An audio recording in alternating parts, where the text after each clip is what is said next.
Good day everyone and welcome to this quick video about the new PTS patch that has been posted on the 29th of January. It's quite a notable PTS patch, that's also why I want to make this quick commentary and summary of it as well, because there's a lot of balance changes, even though I thought that the developers were unjustly happy with the way the game was fully already. I don't think many could have seen coming how many changes they did to the game now. But here we are, and Sorcer is one of the main affected targets, so this is definitely something I want to go over. I'm going to go over the most important changes, for PvP focus of course, and I'm going to make some speculations on the impact they may have as well. But since I'm making this video just now when the PTS has been launched, it might be that I'm missing on some opportunities and such, and I think it's definitely an interesting time when it comes to theory crafting, new ideas and such, with the new Sorcer buffs, but also some buffs from other classes that I will go over. Firstly though, there is a buff in general for the game, not just Sorcer, but that does also affect Sorcer quite a lot, and that is the status effect buffs. The developers have buffed almost every single status effect very significantly, especially the direct damage status effects such as concussed, diseased, chilled, etc. got a very major increase in their damage, and many status effects also got a change in the way that they functioned. For example, the poison stats effect still deals dot damage as before, but now has a sort of execute mechanic to it, a bit like a mini poison injection if you will. Now this is going to benefit anybody that runs a build with a lot of stats effects of course, but it has to be noted that one of the main skills that might benefit from this is Crushing Shock, which happens to be a prime spamble for Sorcerer as well, but for many other ranged classes as well. So for example, you can also run this on a ranged Magicka Templar, a Warden, or whatever else you want, and you can have a pretty big boost to your spammable because of how stats effects are treated now.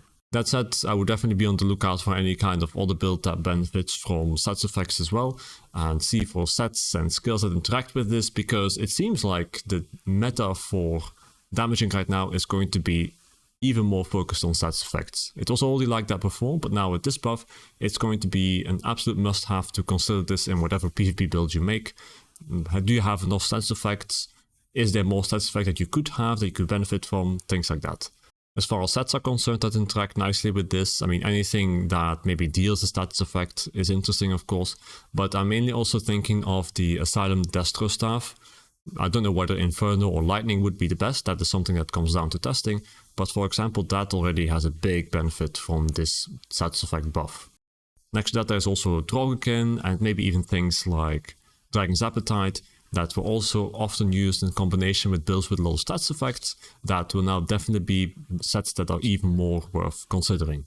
To sort of counter this buff to stats effects, the developers have also nerfed the charged trait that you can have, down from about 350% to 235%, which is noticeable, definitely.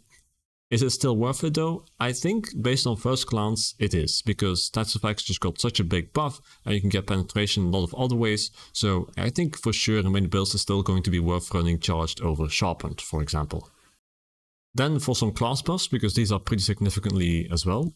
Firstly we have Nightblade with a mix of both nerfs and buffs. Incapacitating Strike got yet another buff. They have removed the Reeve part of it, which is not really a big loss, but to counter that they have given it quite a big damage boost of 10% on the enhanced version, so the version that stuns, and they have given a 50% increase in the time that it applies the pretty strong debuff to the enemy. The other more, Soul Harvest, which I most often use to get some ultimate back, for example on bombing, also got a bit of a buff where it can now also generate ultimate when you have it on the other bar. Then the nerfed part, or what is at least intended as the nerfed part about Nightblade, is done to Concealed Weapon, where this morph now does 10% increased damage at all times, and it will deal an additional 10% damage for 15 seconds after leaving stealth or invisibility rather than granting Major Berserk. That means that this skill itself still keeps the buff of Major Berserk that it has, sort of, because it's no longer named that, but the other skills do not have this buff anymore. So the skill itself will deal some more damage right now, but your Merciless Resolve and Incap, for example, will not benefit from it anymore. They have also done yet another step of putting buffs of a skill on both bars, with this skill here now giving minor expedition both on the bar that it is slotted and on the other bar. The other big part of the Nightblade buff is done to siphoning strikes, and I think here siphoning attacks would really be the move to look at, where now it's going to cost health, but then it's going to give you resources in return, and it's also going to give you a continuous amount of healing and magicka and stamina restoration as you damage the enemy. So that is definitely also a powerful skill now that Nightblades should consider when they make a build. And honestly, I like this version more than before because I rarely ever ran leeching strikes or siphoning attacks to begin with, because I just didn't really like the skill and didn't find it so valuable. Now this can change though. Then to the part that got me the most excited about this PTS patch to begin with, the Sorcer changes. Firstly, there is the encase ability, so the AoE root, which was previously basically useless. Now they have made one morph into a different name called Vibrant Shroud, and is going to basically deal an AoE heal to you and allies and give minor vitality. On top of that, enemies are also still afflicted by major maim. Basically, they have made it into the combat prayer for Mass Sorc, with this kind of heal being the same value as what combat prayer would give, but in the Sorcerer toolkit, so without being forced to run a restoration staff and giving some extra buffs on top of that. This is really cool because it can replace the Twilight Matriarch as a burst heal, so you're not forced to run that anymore if you want to have a burst heal on Mass Sorc, which I think is a really nice change. You're not forced to run Twilight if you want to have a native burst heal in your class anymore.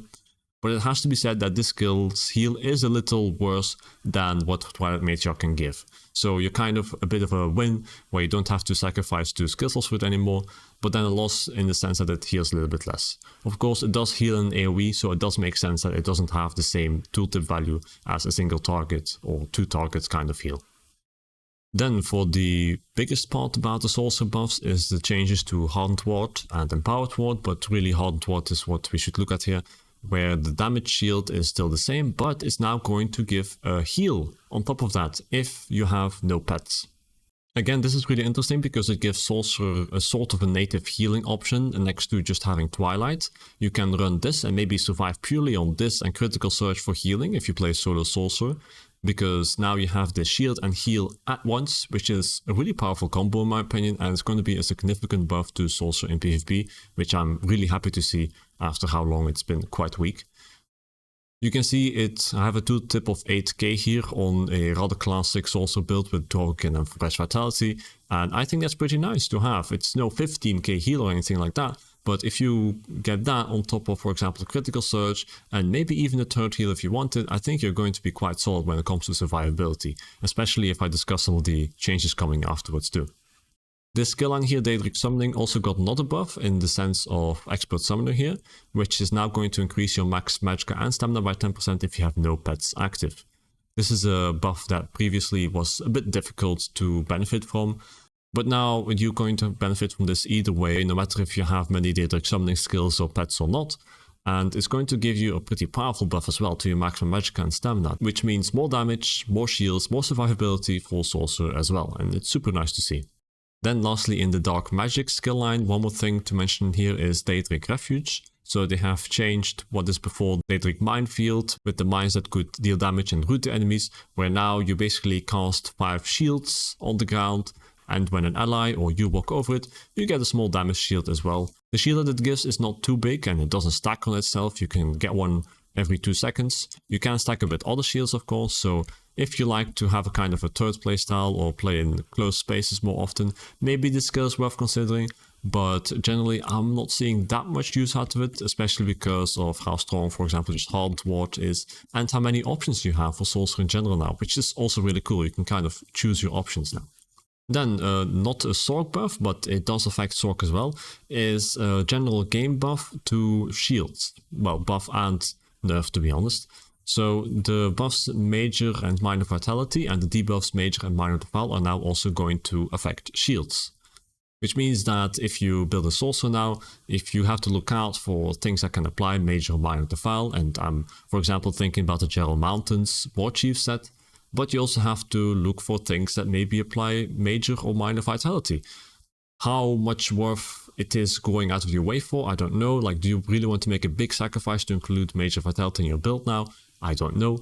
But I'm thinking of, for example, the Black Rose Prison Restoration Staff, or maybe Data Trickery that could give an additional shield buff this way, which I think is nice, definitely for sure nice, as yet another shield buff. And honestly, there's so many buffs now that I'm not sure how powerful Sorc is going to be. But in any case, that's another thing that has happened that might affect Sorcerer buffs. Then, two more classes that have received some changes. First of all is Necromancer. These changes are rather confusing. They have changed Blast Bones, the morph that deals more damage for PvP, into a buff for yourself, where it's going to increase the damage of your Gravelord abilities and your damage over time effects. I've heard from PvE players that this is not really worth it. For PvP, I honestly have no idea. At first glance, I don't think it's worth it. I think Necromancer is going to be unchanged and it's still going to be a bad class for PvP, and this will not change it at all. But who knows, I'm wrong. Who knows, there's some really powerful dot setups out there. But in any case, I'm not seeing much happening to this, and honestly, I can't really discuss it either because I haven't played it in ages since it got to such a bad state.